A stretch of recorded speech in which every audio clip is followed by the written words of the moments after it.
When facing the same problem, we tend to show different attitudes depending on the role we're playing. How seriously we take it is probably tied to how much the problem actually relates to us. Sometimes, when people act like they don't care, it doesn't mean the problem itself isn't a big deal.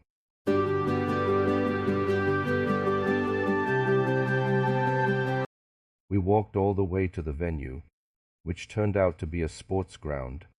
No shelters at all, and the sun was blazing down. So under that scorching sun, we were all feeling waves of heat. We stood on the sports field, while the leaders hosting the meeting were up on the rostrum. The prisoners with shaved heads and handcuffs on were being guarded by police in the spectator stands.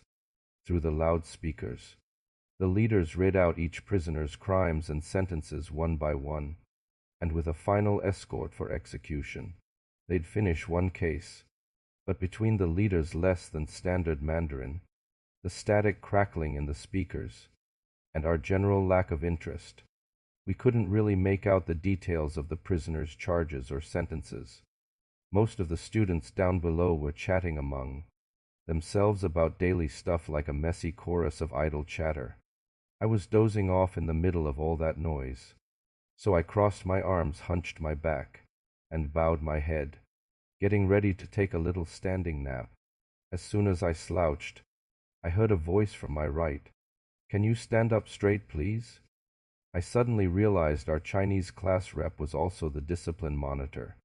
I stared at her wide-eyed, and there she was, pouting and looking at me, saying, "The sun's so strong, and you're so tall, you were blocking the sun for me perfectly.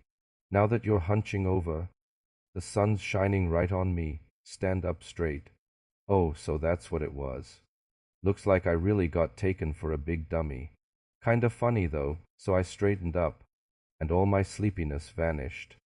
Guess I'll figure out a way to get rid of this big dummy image later.